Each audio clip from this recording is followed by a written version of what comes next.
Assalamualaikum warahmatullahi wabarakatuh.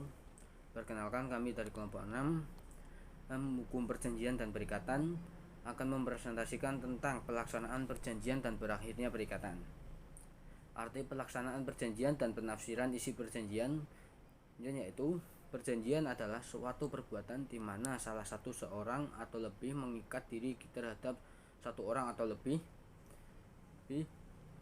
di mana pasal 1313 KUH Perdata menjelaskan isi perjanjian berasal dari bahasa Belanda yang berarti overkomst dan verbitennis, di mana di berbagai perpustakaan dipergunakan bermacam-macam istilah seperti dalam KUH Perdata, Surbekti dan T.J. Condro Sudibjo.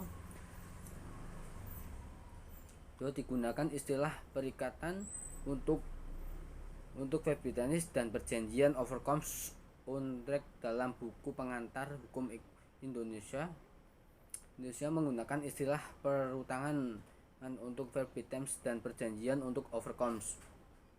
Suatu perjanjian merupakan suatu peristiwa di mana seorang berjanji kepada orang lain atau di mana orang yang saling berjanji untuk melaksanakan suatu hal. Kata sepakat merupakan suatu syarat yang logis karena dalam perjanjian setidak-tidaknya harus ada dua orang atau lebih yang saling berhadapan dan bersedia membayar harganya. Penjual membutuhkan uang dan bersedia melepaskan barangnya. Hal ini juga diatur dalam pasal 1320 KUH Perdata yang telah memberikan patokan umum tentang bagaimana suatu perjanjian berdasarkan hal-hal yang dijanjikan dilaksanakan berdasar prestasi.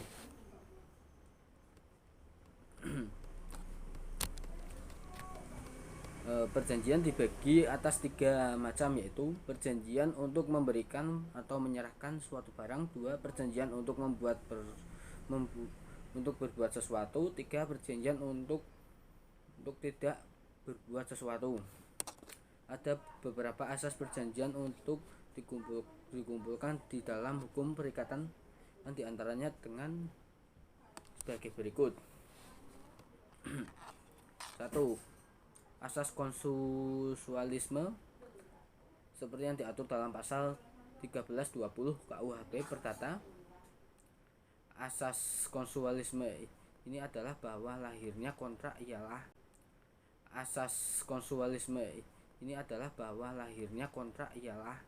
pada saat terjadinya kesepakatan. 2. Asas kebebasan berjanji. Pada pasal 1338 ayat 1 KUH Perdata, asas ini berjanji merupakan salah satu asas yang sangat penting dalam hukum perjanjian. 3. Pat sunt servanda 1338 ayat 2 KUH Perdata yang berbunyi asas ini berhubungan dengan akibat dilakukannya perjanjian yang mengikat dan berlakunya sebagai undang-undang bagi mereka yang membuatnya. 3. Asas etikat baik. Dalam pasal 1338 ayat 3 KUH Perdata, asas ini etikat baik merupakan salah satu asas yang dikenal dalam hukum perjanjian.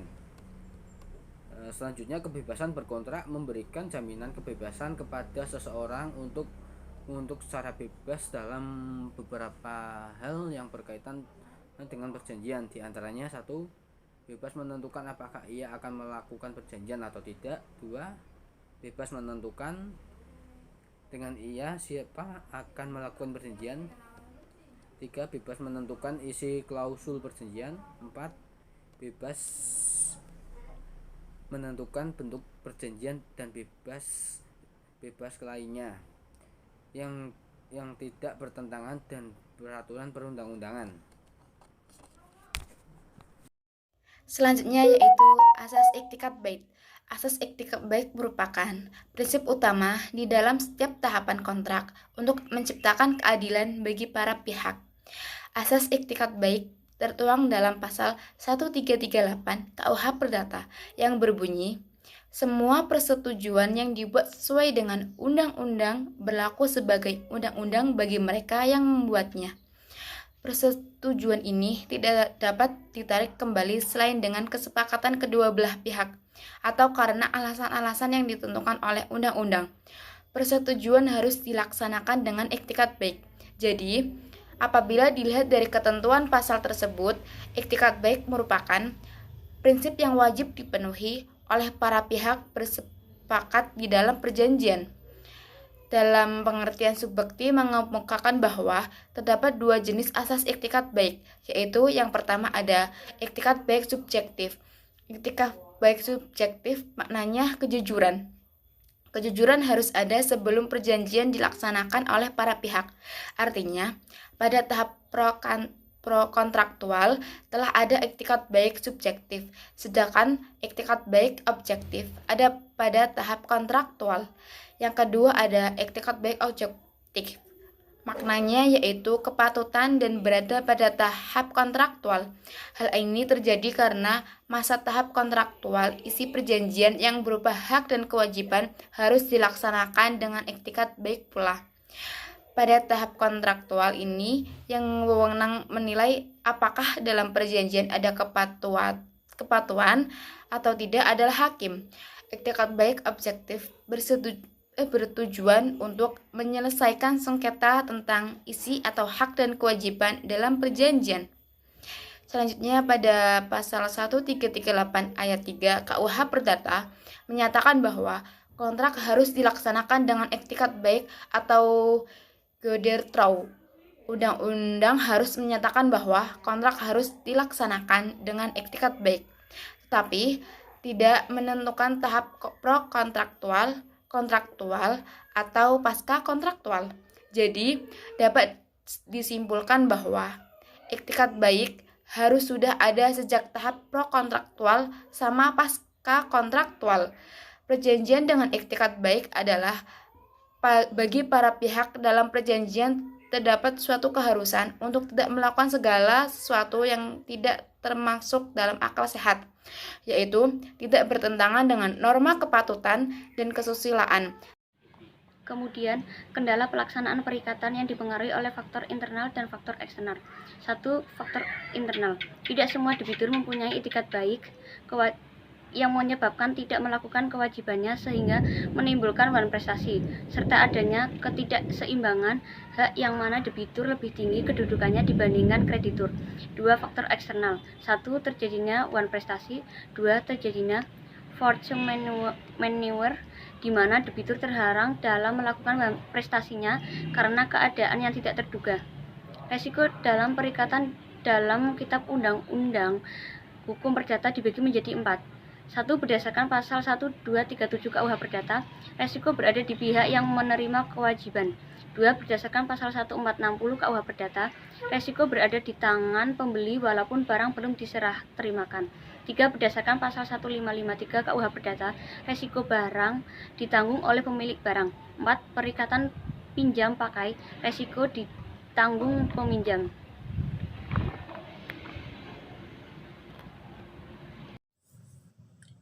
Berakhirnya perikatan. Dalam kitab BW tidak mengatur tentang berakhirnya perikatan.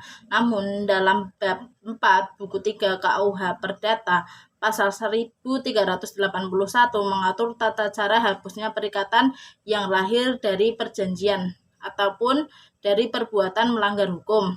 Pasal 1381 KUH Perdata mengatur hapusnya perikatan sebagai berikut. 1. Adanya pembayaran. 2. Adanya penawaran pembayaran tunai dengan penyimpangan atau penitipan. 3. Adanya pembaruan utang. 4. Adanya perjumlahan utang. 5. Adanya pencampuran hutang. 6. Adanya pembebasan hutang. 7. Musnahnya barang yang terhutang. 8. Adanya pembatalan. 9. Lewat waktu yang diatur dalam bab sendiri. Kemudian berakhirnya perikatan berdasarkan undang-undang itu ada 3. 1. Konsinyasi merupakan tindakan memberikan suatu barang kepada pihak lain untuk dijual kepada yang belum pasti kebenarannya. Jadi konsinyasi itu jual beli yang belum pasti bendanya atau objeknya itu belum pasti keberadaannya. Kemudian 2, musnahnya barang terutang. Berdasarkan pasal 1445 KUH Perdata, apabila barang yang terutang musnah tidak dapat dijual belikan, sehingga ketika jual beli terjadi dan barang yang dijual belikan itu musnah, maka jual belinya itu dianggap batal. Yang ketiga, kadaluarsa atau daluarsa berdasarkan pasal 1946 KUH Perdata merupakan salah satu alat untuk memperoleh suatu untuk membebaskan diri dari suatu perikatan. Jadi jika sudah sampai masa daluarsanya, maka sebuah perikatan itu akan berakhir atau terhapus. Kemudian berakhirnya perikatan karena perjanjian. 1, karena pembayaran. Jika pelaksanaan itu tiap perjanjian secara sukarela, artinya tidak dengan paksaan atau eksekusi. Jadi perikatan itu oleh undang-undang tidak melulu ditunjukkan pada penyerahan uang saja, tetapi penyerahan tiap barang menurut perjanjian. Dinamakan pembayaran, bahkan si pekerja yang melakukan pekerjaan untuk majikannya dikatakan membayar. Kemudian 2, pembaruan utang, suatu perbuatan baru yang menghapuskan suatu perikatan lama sambil meletakkan suatu perikatan baru. Kemudian 3, pencampuran utang.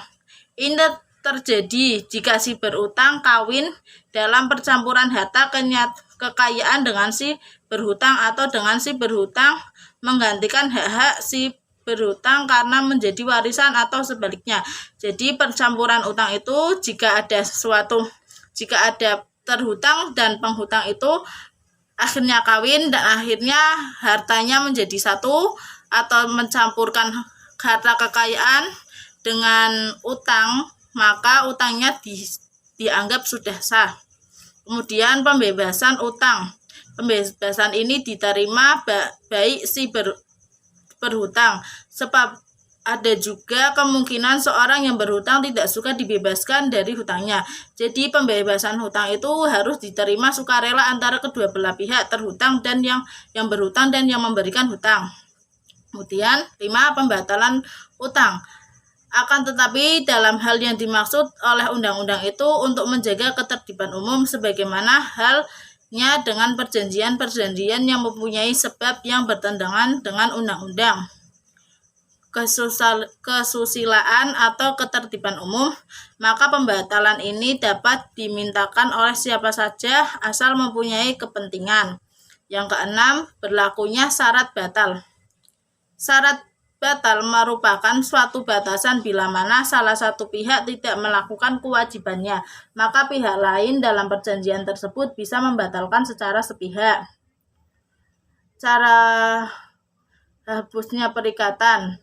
1, tercapainya tujuan dan perikatan. 2, perikatan berakhir dalam persetujuan kedua belah pihak. 3, adanya undang-undang yang mengatur perjanjian tersebut.